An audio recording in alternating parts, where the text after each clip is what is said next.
Hey, Natalie. That's a seat, Nathan. Um, it felt like Chicago's kind of plan of attack was just kind of pressure up and force everything into Cardosa. What did you just kind of see from their defensive front? How did that affect the shots that you guys got tonight?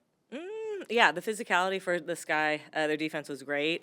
I don't know if they were funneling it technically to Cardosa, but I just felt just the on-ball pressure. They were definitely trying to take away the paint for us to punch the paint and then obviously spray out threes. So just a great job, I felt like, with their guards. It was definitely a lot of handsy, which I'm gonna make sure I think that was that was the same on both ends, but I just think we just can't allow our offense, you know, to give us that burst. Like, we are a defensive team. So I put this one on me. Like, I got to make sure that they understand who we are, and I got to maintain and punch more into, like, our discipline of the layers of our defense that has to be there. We can't just rely on getting Valhalla all excited in terms of our shooting.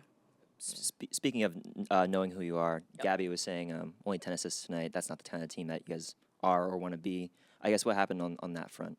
Well, assists to me don't always equate to winning, just because of the way they're defending. So if you are just blowing by your matchup, then there's no need for an assist if you're getting a layup. So, again, it's just things that she has to.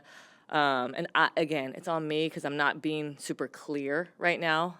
So this week of 7 days before we prepare, like, we're really gonna benefit from that because we've only had a couple practices with our full squad, and so I'm really looking forward to this week of how we can continue to implement what we need to layer in. Yeah. Do you like the shots you guys generated tonight? I mean, yeah, we had layups. It's on me. It's the way like I said, it's on me. We just smoke layups. I actually understand how to fix it, and so it was just on me in terms of, like, the preparation that led up to this game. But layups, I'm taking all day long. Gabby said earlier that your defense tonight felt reactive. You Yep. guys only had 3 steals, right? You're a team that wants to pressure the ball, use Yeah. your length. What did Chicago do, or what did you guys not do on that side of the ball that didn't allow you guys to get into the way you want to play defense? Yeah, I mean, they have players that really like to attack, very similar a little bit to us, Rakia's getting downhill, Skylar's getting downhill. So, again, we got to do a better job on those two. But I honestly felt like even just watching us, our legs were a little heavy. And so, again, like, that's on me how I prepare them. I'm still learning how much they need in practice. I'm still learning how much they need in shoot around. I've definitely taken notes on how I prepared them, and I won't make this same mistake again. And I think with, again, getting this whole week, I can definitely play a little bit around with how I prepare. Yeah. How Kia looked early tonight, is that in the mold of what you're expecting, out of her this year? That's who she is. I just don't think you guys ever seen her play, but that's who Kia's been since the times I was, with her in Vegas. Like, she is a force.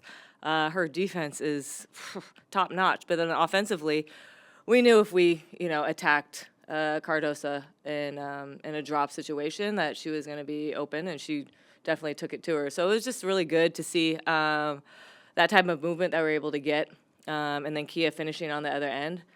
So I thought she did a fantastic job both ends, and I thought she actually brought another layer of defense that we can mix in a couple of different coverages for sure. Speaking of Kia, was there any explanation to what happened at the end? Like, did she have a sixth It foul? says 5 here. Okay. That's unfortunate, right? Yeah. Yeah, it says 5 on mine. Yeah, Gotcha. that's, again, we got other things that we should have controlled, and so, nothing is ever perfect, and so what we can control is on me. And, you guys don't have a game for the next 8 days. How do you just kind of plan to attack this week in terms of preparation for next week? Yeah, just again, seeing some of the things that we struggled with tonight, making sure we practice those but number one, they get a blackout day. I think this is our first blackout day since we started. So again, like, I'm learning, like, I did a lot the last week, and so, like I said, this is on me of when I need to rest them and then when I need to push them in practice. I'm taking notes on how I did that, and sometimes I get too excited, and you know what I mean? So I have to be very smart And I also told them that you guys have to be honest with me as well. So it's a great week for us to push their buttons, but also be really direct on how we could work on our weaknesses from this game. Yeah. Hey Natalie, despite the loss, just can you talk about how electric Valhalla was tonight and how promising that energy is, especially this early in the season? We're spoiled. We're definitely spoiled with Valhalla, and that's what I was explaining to our players is like, you know, with this type of love that we get every single night, right? We get the loudness, the hostility for the opponents. It's part of our responsibility then to show up with that same energy that Valhalla is bringing. So how do we maximize that? How do I get them prepared for this moment? Because with Valhalla, obviously you feel so much love, but we got to make sure we're taking care of our coverages. We're on the same page in terms of alignment and what we're trying to do. And so again, that falls on me. Hey, Natalie.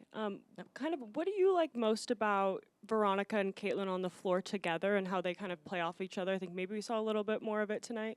Just the ability to punch the paint and then spray from there. They're both very, very quick. And so with the space that we can generate, then when they see the holes, you know what I mean? Like, I want them to go. And we just miss. Like, I'm taking all their layups any day. It's just the touch of it was just a little bit off. Again, I've done this before, so I know what I should have done. And so I know they're beating themselves up about it. I'm like, look, you guys didn't miss on purpose, okay? And I know you guys are trying to make it. And so that's, to me, another thing, too, is I got to keep them confident, through this and to say that I can do a better job preparing them. Very early into the season, only 3 games in, but what are your takeaways from this 2-1 start? Yeah, just again, the learning part of me learning what they need on off days, what they need in terms of shoot around. I'm learning their bodies. I'm learning their mental toughness. All of those, the X's and O's are the X's and O's, but it's me as a coach of how I could bring the best out of them on game night, and I think I failed in that category tonight. Yep. You said blackout day. Is that what I heard you say a little bit ago? What does that mean? That means the staff just goes and works out for 2 hours and prepares for this. No, I'm just kidding. I'm just kidding.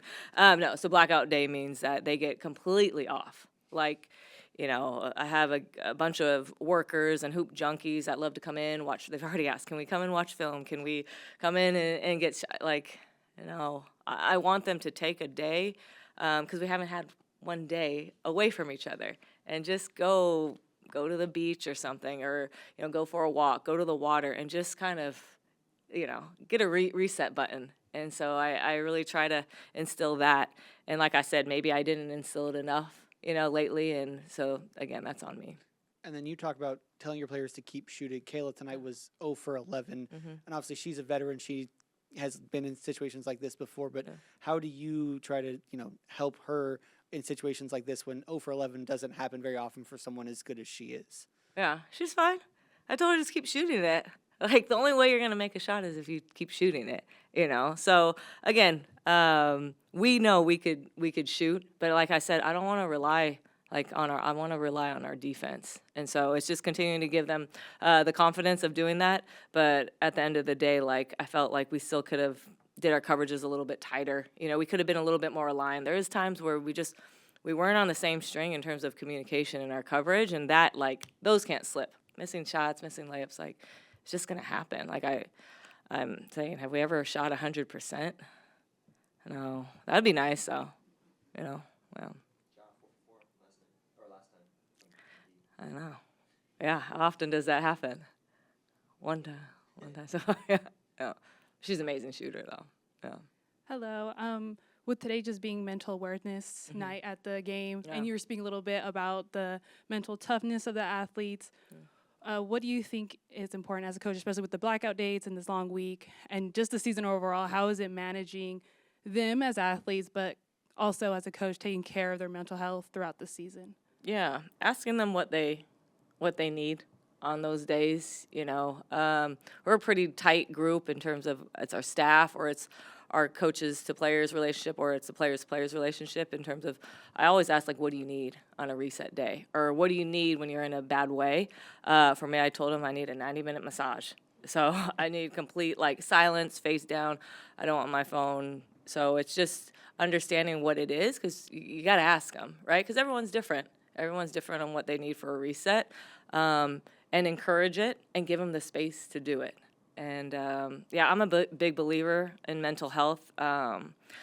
My dad, I think, was to me one of the hardest workers that I know, and he knows I'm very similar to him. And I remember a month before he passed, he just told me like, hey, he goes, I know you're passionate about work and being, coaching, but he said, Natalie, he goes, never let your mental health, if it ever goes, he goes, you got to make sure you take care of it. He goes, do not let your mental health get in the way of your dream. Like, if it's going and you're not getting enough sleep, like, hold on, like, and get some rest. Just because my dad, I think, overworked himself to a point, which is, I admire him. But at the end of the day, like, mental health is key, and everyone's different, so you got to just make sure we key in on that. Yep. Coach Janelle Salon, a little mini breakout, first 2 games of the season, 27 minutes a game, a little over 20 points tonight. Can you say that again? I can't hear you. First 2 games of the year, she had a little mini breakout tonight. She had 16. Who is this? Janelle Oh, Salon. Ja. Yes. Okay. Yeah. I don't know. Tonight, 17 minutes, a little return to earth. What do you see from her tonight? Her same punch. I mean, I threw her in there at the end for a need 3, and then she got to her spot. So just again, her poise of like, I can bring her off the bench anytime. She missed some shots tonight. Like I said, that doesn't bother me. It's the defensive coverage, it's the rebounding. But yeah, she just had an off night.